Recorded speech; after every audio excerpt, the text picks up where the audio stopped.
Hello students, good morning to all of you. Shampa ma'am here. Today I am with the third part, that means the last part of this lesson history, lesson 3, Delhi Sultans. Okay, today I will discuss about the Mongol inventions and Tughlaq dynasty, the main rulers Alauddin Khilji, Muhammad bin Tughlaq, how was their administrative system, all these things. So let us start with the Mongol inventions. Okay, Mongol inventions are about, and it was Mongol invention was mainly occurred about by under Genghis Khan in 13th century, that means in 1219, that is in 13th century in northeast Iran. Mongol attacks on Delhi Sultanate increased during the reign of Alauddin Khilji and in the early years of Muhammad Tughlaq's rule. So let us clear from where the Mongol, who were the Mongols and from where they came from. From where they came. See the map. This was the Mongol territory, that is in Central Asia, and this was the Mongol territory, and you can see this is India. From here they came to our country to invade, they attacked. Mongol Empire, empire founded by Genghis Khan in 1206, originating from Mongol heartland in the steppe of Central Asia. This area is the steppe grassland of Central Asia mainly. By the late 13th century, it spanned from the Pacific Ocean in the east to the Danube River and shores of the Persian Gulf in the west. See, in this part, in the eastern part, it is covered, this area is territory is covered with Pacific Ocean. This is the Japan, and this blue color part, this is Pacific Ocean. And this side, in the western part, there is Danube River and the Persian Gulf is there, Persian Gulf. Okay. So this is the Mongol territory. You can just imagine the Central Asia it is. Okay. So this is the Genghis Khan's picture. We got it from net, and you can understand by this he was very successful emperor. And then this is the another map, Mongols territory, Mongols invention of China. First of all, they in China, from Central Asia, they made their empire and their dynasty, and from there they came to India in our countries. You can see here, this is the clear map. So from Mongols place this is, and from here gradually crossing the Tibet plateau, from here they came to Rhine to capture the Delhi Sultanate. This was the area of Delhi Sultans, you can see, and from here they came to here. So that was that time there was no flights and nothing, and so you can understand how powerful they were. They came from here and they were very much powerful and very good warriors they were. Impact of Mongol inventions. So Mongol inventions, after Mongol invention, what was the impact in our country? That time the Delhi Sultans were there, mainly Alauddin Khilji and Muhammad bin Tughlaq. These two sultans had to suffer at the last time of Alauddin Khilji and the beginning of Muhammad bin Tughlaq's reign. The Mongols invaded in our country. So what was the impact of that? The two rulers, Alauddin Khilji and Muhammad bin Tughlaq, raised a large standing army as defensive measures. So as they had to suffer, they were invaded, they were attacked by Mongols under Genghis Khan. So they, after that, they felt that two times they came in our country, and how to make our country more secure. For that, what they did, the two rulers, both of the rulers raised a large standing army as defensive measure, that nobody can come and anytime they cannot attack. Alauddin constructed a new garrison town named Siri for his soldiers. Siri was the new garrison town after this attack. Alauddin Khilji, in his time period, he made the new garrison town. Garrison town, already I told you what is the meaning of garrison town. Garrison town means where the soldiers stay. They take their training, and that is the place of soldiers staying. And this town was made for the soldiers, and it was named Siri. And what Muhammad bin Tughlaq did? Muhammad bin Tughlaq garrisoned his soldiers in the oldest town. he didn't make the new garrison town. He was something different minded king, Sultan. He shifted his soldiers to the oldest town of Delhi. Both the sultans, and another thing, both the sultans had to spend more money to feed the soldiers. So after the Mongol attack, the Delhi sultans became very conscious, very aware. That is why they raised the large standing army. That was the first thing both the kings Alauddin Khilji and Muhammad bin Tughlaq did. And the second thing what they did, they taken care. One of them did made the new garrison town. Another one shifted his soldiers to the new city and to the oldest city in Delhi. Muhammad bin Tughlaq did it. And the another common thing both the kings did, both the sultans did, that was they spent more and more money for the protection of the country, for the security of country, and that is why definitely for the soldiers. Okay. Next, Alauddin Khilji and Muhammad bin Tughlaq. This one was from Khilji dynasty. He was the last ruler, and Muhammad bin Tughlaq was one famous king, sultan of Tughlaq dynasty, and they were very famous in Delhi, among the Delhi sultans, and lots of things they did to improve their at the time of their reign period, their dynasty. So their administrative system was very important to discuss about. Let us discuss and then we will compare. Administration of Alauddin Khilji. He increases his large standing army to protect from invasion because Delhi was attacked twice. Already I discussed that large standing army he increased for the protection after Mongol invasion. He also constructed a new garrison town named Siri for his soldiers. Soldiers were freed from the tax collected from the lands between the Ganga and Yamuna. Tax was fixed at 50% of the produce. Okay, soldiers were being paid by that from the tax which was being collected from the lands between Ganga and Yamuna, and it was fixed 50% of the production the farmers had to pay. He paid his soldiers salaries in cash rather than kind. The soldiers were to buy their supplies from the local market. To stop the fear of price rise, he controlled the prices of goods. He was very good administrator. Actually, Alauddin Khilji was famous for his good administrative system. After that, you will see Shah also followed his administrative system up to some extent.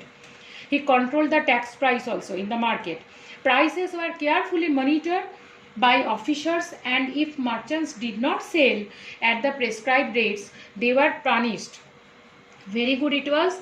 And last thing about Alauddin Khilji's administration is his administrative measures like military reforms, revenue for reforms, and economic reforms were quite successful. He successfully withstood the threat of Mongol invasions. So he was a very good administrator, very good sultan. Very nicely he was able to administrate his kingdom. What he did, first of all, he made the new garrison town that for the protection. He was paying the cash to his soldiers, and look, from the local market they had to buy everything, and for that he was controlling the price, and if merchants were not listening, they were punished also. So in this way, from all the sides, he was a very good administrator. He was very famous, and he was very successful. After once attacked, in his time, after that the Mongols stopped invading at the time of in his period. Next, the administration of Muhammad bin Tughlaq. What he did, he increased his large standing army to attack on Transoxiana. He evacuates 4 oldest cities of Delhi and made soldiers garrison. Instead of making new city for the soldiers, he sent the soldiers to the oldest city of Delhi, that is Delhi-e-Kunha. The residents of the old city were relocated to the new capital of Daulatabad in the south. So it was a different decision taken by Muhammad bin Tughlaq. He was being criticized for this type of decisions. People had to suffer for that. The tax collected from the area between Ganga and Yamuna was used to feed the army.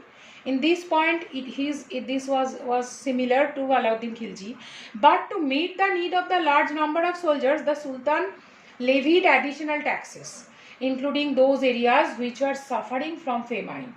So these additional taxes which Muhammad bin Tughlaq ordered to collect, it was a point of suffering for those people of that area, especially those areas where the famine was going on. People are not happy with his the administrative rules. He paid salary in cash to the soldiers, but never controlled the price. Here also there is a difference with Alauddin Khilji. Alauddin Khilji controlled the price, but he never controlled. He introduced the token system without royal verification, somewhat like present day paper currency, but made out of the cheap metals, not gold and silver. So token currency he invented, and this was also one type of fickle-minded decision that for that people had to suffer on that time. And he always in history, Muhammad bin Tughlaq is being criticized for that. His administrative measures like shifting of capital, plans to invade Transaxina and disbanded his large army, raising of taxes and famine in the Ganga-Yamuna belt led to widespread rebellion, and token system were failure measures. So his lots of disadvantages were there in Muhammad bin Tughlaq's administrative system. One was he shifted the people from old city to Daulatabad, and in Daulatabad he shifted to the soldiers. That created lot of problems for the people of that. Even he didn't control the market price, that was a problem. He included extra taxes, that was creating problem. Even the token currency, what he invented, for that also people had to suffer afterwards. There was a problem in his administrative system. So he was always being criticized for his this fickle-minded decision lots of times. Okay. Now the last part, the Sultanate Delhi Sultan in the 15th and 16th century. In the that we were till discussing about the 13th century. Now in 15th and 16th century, Delhi Sultans, who were mainly Sher Shah was there, captured Delhi and established his own dynasty. Sher Shah was very famous in this century among the Delhi Sultans. He named as Sur dynasty. Sher Shah's dynasty was named as Sur dynasty. Remember it? His time period was from 1540 to 1555. Only 15 years. Okay.